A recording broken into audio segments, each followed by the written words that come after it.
Alright, so have you ever encountered searching for your passwords in your computer but you cannot find it only because you have lost the folder where you save it? So if you ever encountered this kind of situation, then watch this video until the end because I am going to show to you how we can create a Python program that will automatically search any files and any strings or characters that you would like to search. So for example, I am here in my desktop environment. I will search for my password, which is located in a very deep subfolders. For example, I will go to my desktop. So in my desktop I have a folder called programs, so I go to programs. Okay, and inside these programs I still have a subfolders, and I have here what we call files subfolders. I go to files, and inside that file subfolders I still see have a new folder here.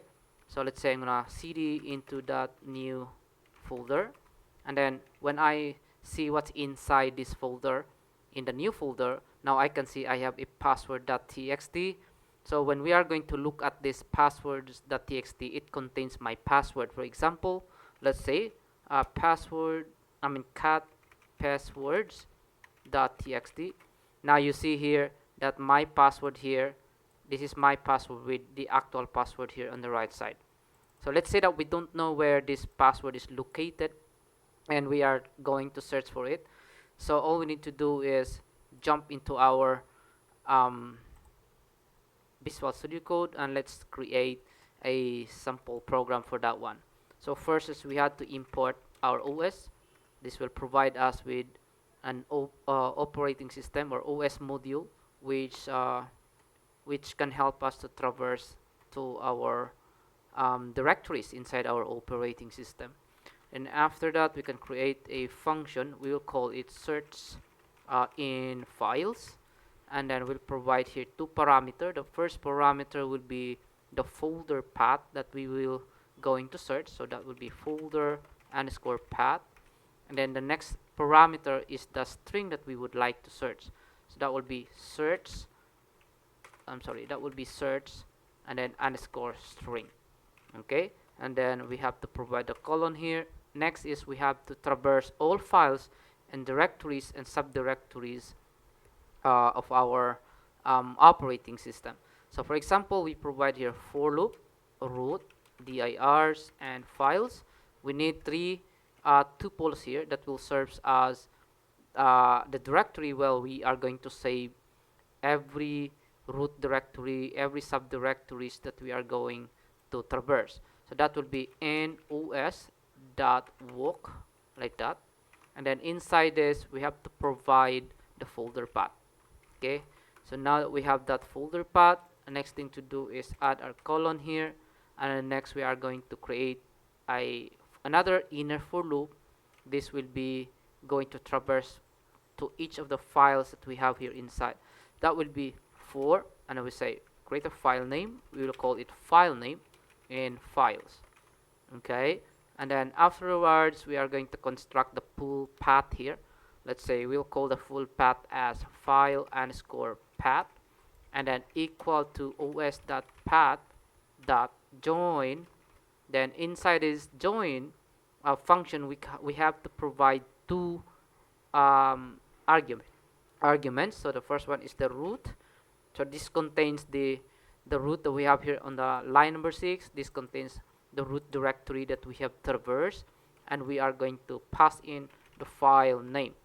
Alright, so afterwards we can go outside of our file path here, and then we have to try now. Try, let's say that will be like that, and then we have to open the file using the with open. We have to open the file path that we specified.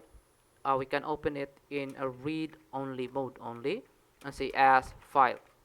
Okay, as file, and then we are going to create here a variable. We call it content. Okay, so this will be this will hold every characters we read in that file, and then we are going to save that. That will be file.read, and then afterwards go outside of the next line here, and then we're going to construct here the if condition. So this condition, if condition, is going to search for the search string if it's available in the content. So all we need to do here is we are going to provide the if, then we have to use the search string, which we will provide later on, and then we say in content.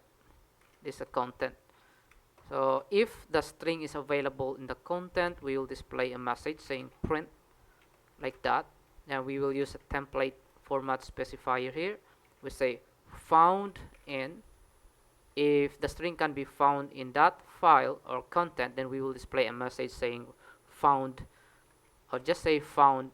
Then we say we have found the search string that we're looking for, and then we provide a in file, we provide where it is, or where it can be found. Let's say we found that in the file path in this location. So if the search string is not available in that file location, then we can throw an exception here, except, like that, and pass an exception with e, and then go outside, and then we can say print, like that, and we provide a message that will be using here another format specifier, and we just simply say not found in. Okay, not found in. So we can add here the file, and we say file path. Alright, and we can add here colon, and we specify here the error message that we receive in the exception here in line 15.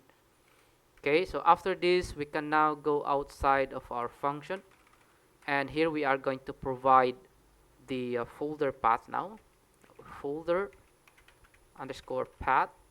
Okay, and we will provide here os.path.expand user, and then in here we simply provide the location of our folder that we want to search. So say for example that this is the location that I want to search. So I think I can copy this from here. Let me copy that one, and then I will paste that here. So yeah, we can provide any folder location that we wanted to search, and then afterwards we can provide here the search string. Let's say search string, like that. We can ask the user for any search string. So for example, we would like to search, we have to get that search string from the user using input, and we say here enter a string to search, like that. Alright, and go outside, and then here we have to call our function. The name of our function is search in files with 2 parameters, so we can just paste that here. Basically this line number 21 here is calling our function here above. Alright, so okay, so I think this is the complete function for this search string.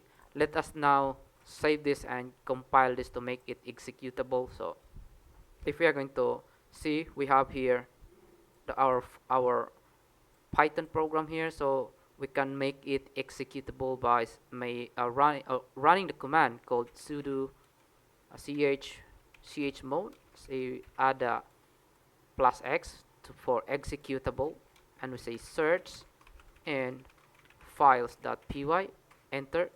So it's going to ask for a password, and now if we are going to look at again, it is now an executable file. So we can run this by saying like that, hit enter. Now it's asking us what is the search string that we want to search. For example, I'm gonna search for my password. For example, I'm gonna hit enter. So if you notice, it's very fast, right? So it found the my password here in our passwords.txt file, and it also provide the locations where we can find it. So if you're going to look at that here, this is also the same with that folder location, and we can see we have some uh, file here called passwords.txt that contains our password. Okay, so let's say we want to search for a specific password. We only know this one, so we can copy this one, and let's say we want to search for it. So let's run that again, like that. Enter, and you can provide that one. You can provide the you can provide the the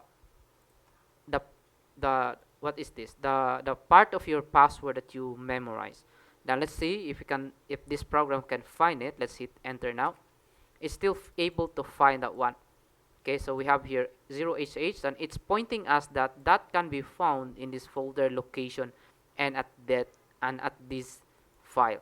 So even if we verify that, we can still go to cd, go to desktop, we verify it. If it's really true, we can clear this one.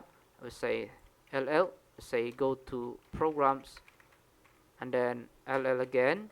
We say go to files, ll again, and go to new folder. Okay, like that. ll again. Now we see we have password, the text, we can read it, passwords.txt. Now we see this is the actual file that we have found in the running the program a while ago. Alright guys, so thank you very much for watching.